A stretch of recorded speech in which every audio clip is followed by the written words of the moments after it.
हर हर महादेव दोस्तों रायपुर छत्तीसगढ़ में कांवड़ शिव महापुराण की आज तीसरे दिन की कथा पूर्ण हो चुकी है। यह कथा रायपुर के त्रिल्ला नेवड़ा में गुरुजी पंडित प्रदीप मिश्रा जी के द्वारा वाची जा रही है।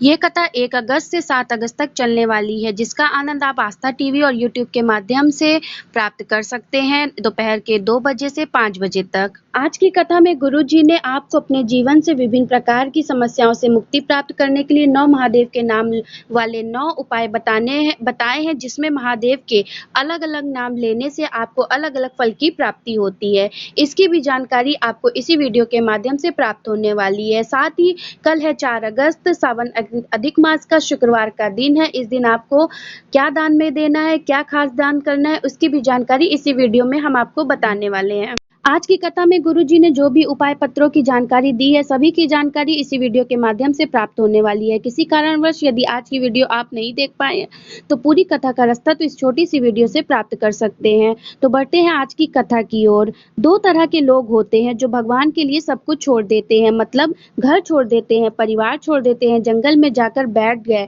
भोजन भी छोड़ दिया, वनवास जैसा जीवन जी रहे हैं। और दूसरे वो होते हैं जो ईश्वर पर सब कुछ छोड़ देते हैं। तो इन दोनों में श्रेष्ठ कौन सा है, भगवान के लिए सब कुछ छोड़ देने वाला या भगवान पर सब कुछ छोड़ देने वाला? तो दोनों में भगवान पर सब कुछ छोड़ देने वाला ही सबसे श्रेष्ठ है। आगे गुरुजी ने कहा कि 2 चीजें बहुत ही विशेष होती है, एक सिंदूर और दूसरा मंगलसूत्र। मंगलसूत्र को आप ध्यान से देखोगे तो उसमें थोड़े से काले दाने होते हैं और पीले रंग के भी दाने होते हैं, और एक सोने का पेंडेंट होता है। मंगलसूत्र पति पत्नी को क्यों पहनाता है? क्योंकि उनके जीवन में काले दिन भी आएंगे और सोने जैसे अच्छे दिन भी आएंगे, और इन सबको देखते हुए हमें हमारा जीवन जीना है। 16 श्रृंगार का एक एक श्रृंगार नारी के जीवन में एक एक क्रम को दर्शाता है। आगे गुरुजी ने सिंदूर के बारे में एक महत्वपूर्ण जानकारी दी कि हनुमान जी को सिंदूर क्यों चढ़ता है, गणेश जी जो सिंदूर चढ़ा होता है, या माताओं स्त्रियों के मस्तक पर जो सिंदूर लगाती हैं वो सिंदूर आया कहाँ से है। ब्रह्मा जी ने एक कल्प निर्माण कर रहे थे, तो ब्रह्मा जी के जमाई लेने पर एक बालक का जन्म हुआ जिसका नाम सिंदूर था, और ये मेरा बालक है ऐसा सोचते हुए ब्रह्मा जी ने उसे बहुत सारे वरदान दे दिए। पर उन वरदानों में से उसे एक घमंड आने लगा। उनकी मृत्यु गणेश जी भगवान के हाथों लिखी गई, और गणेश भगवान उनकी परीक्षा लेने गए तो उन्होंने गणेश भगवान से जाते जाते एक वरदान मांगा, जिस नारी के मांग में ये सिंदूर रहेगा उसका सौभाग्य अखंड रहेगा, उसके सौभाग्य में यम की नजर भी नहीं डलने वाली है। जब मैं शिव महापुराण की कथा सुनती हूँ तो मुझे जीवन जीने का एक बल प्राप्त होता है, एक तरीका प्राप्त होता है। जब मैं मंदिर जाती हूँ तो मेरे मन को अच्छा लगता है, और यही तो हृदय की शांति है। शिव महापुराण की कथा कहती है, घर बदल कर देख लिया, फ्लैट बदल कर देख लिया, पर अब आप अपना मन बदल कर देखो। मन बदलने से तात्पर्य है भगवान के भरोसे होना सीख लो।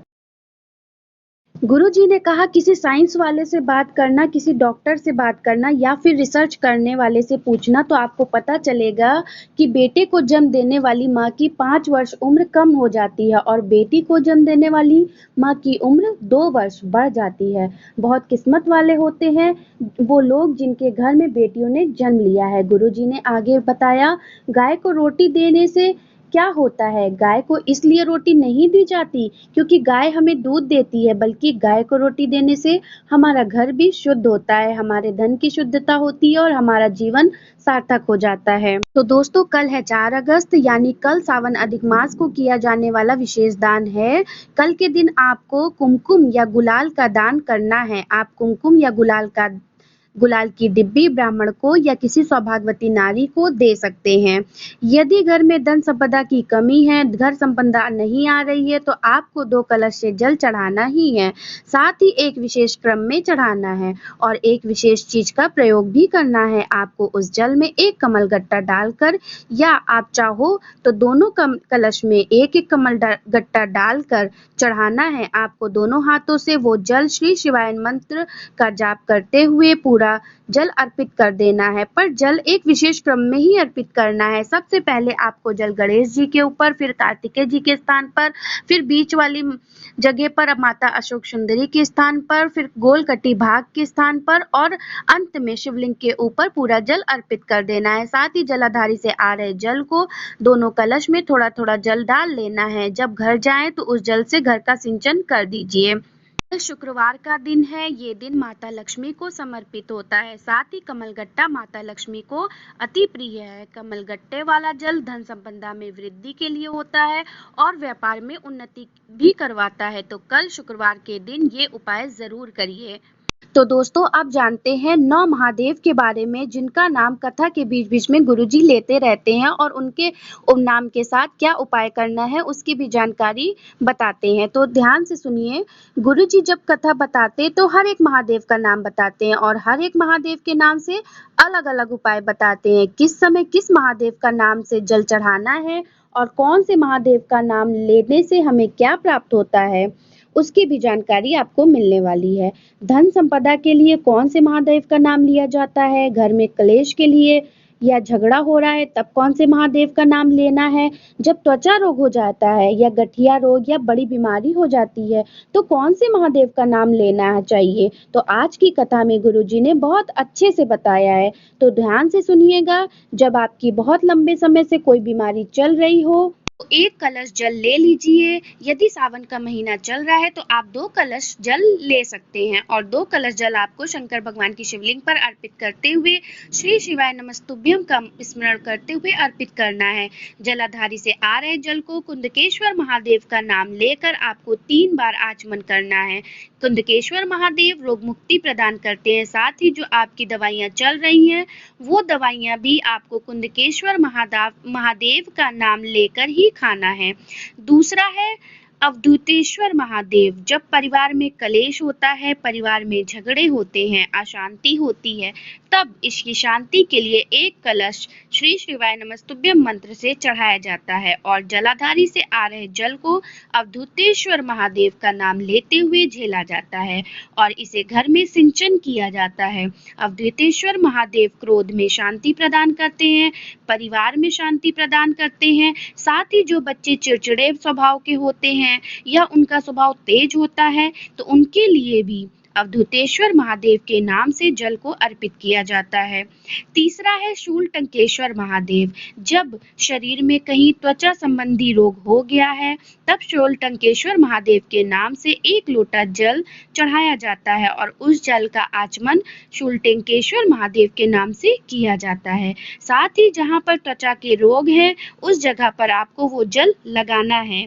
और अगला है शूलपाणेश्वर महादेव। शूलपाणेश्वर महादेव का नाम तब लिया जाता है जब कमर के नीचे के रोग होते हैं, जैसे उनके लिए शूलपाणेश्वर महादेव के नाम से जल चढ़ाया जाता है और जल का आचमन किया जाता है। साथ ही गुरुजी ने बताया है आसक्नी माता या वीरनी माता का नाम कब लिया जाता है। आसक्नी माता या वीरनी माता का नाम जब कभी शरीर में कहीं गांठ हो जाती है या फिर महिलाओं से गर्भ से जुड़ी गर्भाशय में गांठ हो जाती है या महिलाओं से जुड़ी हुई कोई समस्या है, रजोधर्म से जुड़ी हुई समस्या है, तब आपको 1 कलश जल अर्पित किया जाता है। जलधारी से आ रहे जल का असकनी या वीरनी माता का नाम लेते हुए 3 बार उस जल का आचमन किया जाता है। इससे गर्भाशय में हो रही गांठ में राहत मिलती है, साथ ही रजोधर्म से जुड़ी हुई समस्या भी समाप्त होती है। अगला है हाटंकेश्वर महादेव। जब शरीर में कहीं बड़ी बीमारी हो जाती है तब हाटकेश्वर महादेव का नाम लिया जाता है। हाटकेश्वर महादेव नाम लेकर 1 कलश जल चढ़ाइए और जलाधारी से आने वाले जल को हाटकेश्वर महादेव के नाम से लेकर आचमन कर लीजिए। ये लीवर, किडनी या पेट से संबंधित बीमारियों के लिए भी हाटकेश्वर महादेव का नाम लिया जाता है। अगला नाम है वटकेश्वर महादेव। वट के पेड़ के नीचे 1 कलश जल अर्पित किया जाता है। वटकेश्वर महादेव का नाम लेते हुए कर्जा मुक्ति के लिए जल को अर्पित किया जाता है। अगला नाम है स्वधा। एकादशी के दिन खासकर ये किया जाता है। पितृदोष से जुड़ी हुई समस्या से मुक्ति पाने के लिए स्वधा नाम लिया जाता है। पितरों की देवी है स्वधा, इसलिए 3 बार स्वधा स्वधा स्वधा नाम एकादशी के दिन लिया जाता है। अगला नाम है आशुतोष महादेव। जब पत्नी पति में बातें नहीं बनती हों, आपस में झगड़े होते रहते हैं, बात तलाक तक पहुंच जाती हो, तब पति पत्नी में संबंध मधुर करने के लिए आशुतोष महादेव का नाम लिया जाता है और एक कलश जल आशुतोष महादेव का नाम लेते हुए चढ़ाया जाता है। तो दोस्तों, आज की वीडियो में बस इतना ही। मिलते हैं अगली और एक वीडियो में। तब तक के लिए हर हर महादेव, जय श्री शंभू।